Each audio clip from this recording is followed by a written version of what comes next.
Ahoy, ahoy, welcome to a brand new edition of the Ramble on Reactions. Sitting next to me with half a shirt is handsome Dan Nye. And sitting right over there with his lions and tigers and lion shirt is clever Eric Muller. No tigers, it's all Detroit Lions, baby. Okay, fair enough. So, Dan, you saw what was it again? The Big Sick. The Big Sick. It's I wouldn't call it the opposite of The Big Love, but The Big Sick. And what is this? Give a brief detail about what this movie is. So, if you've seen it promoted at all, you pretty much just see Kumail Nanjiani, and he's promoting it because it is the true, it's the real life story based on how he and his now wife met in the beginning of their relationship. Mm-hmm. So you have Kumail and you have Emily, his now wife, and then what happened throughout it. I don't want to do too much, so I'm not going to spoil it. I will say this movie is pretty clear cut into two halves, and then there's an ending at the end. Clearly, there's a movie with an ending? Oh my god! I know. Calm down.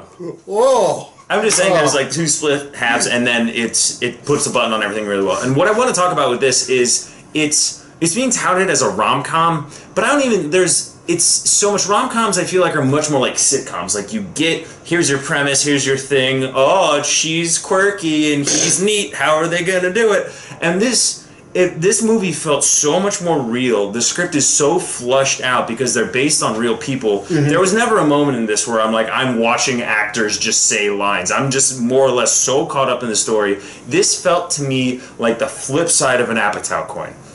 But it's an Apatow. It's an Apatow production, but he did not direct it. Yeah, I know he didn't direct it, but I know he produced it. Well, this is where I'm going with this. So it feels like one of those movies where you're getting a little bit of the comedy.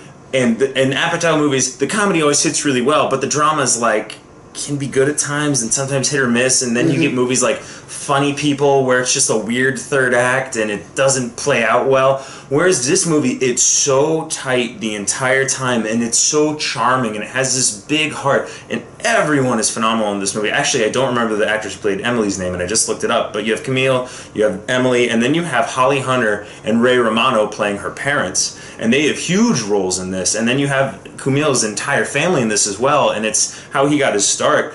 And there's, again, we just did the Apes review. He cried during that. I cried during this because there are just some really tear-jerking moments where it's like you're getting a lot of that. And what I wanted to bring up is it's Michael Showalter directed this of Wet Hot American Summer fame and Role Models. And it's just, it's so well done. I would not have picked that he would have directed this if you put that in front of me, and I'm kind of flabbergasted by how much I like this movie, how well rounded it was, and I really don't have anything negative to say about this movie. Well, then we'll just go ahead and skip to our ending. How grade this film? This is an A. It's extremely well done. I'm really happy the way it came out. It's not anything, there's no CGI, there's no mind-blowing effects, but what it is it's a super solid story that you were invested in from beginning to end, and it's charming, it's sweet, it's funny, it's sad, it really takes you through that entire gamut, and it's well worth seeing, it's well worth watching. Alright, so that was Dan's thoughts on The Big Sick. The Big Sick. Do you agree with him? Do you disagree with him? Do you want him to tell you more about the film? Please like, comment, share, and subscribe. As always, Anchor's Way and Ramble On. Ahoy, ahoy.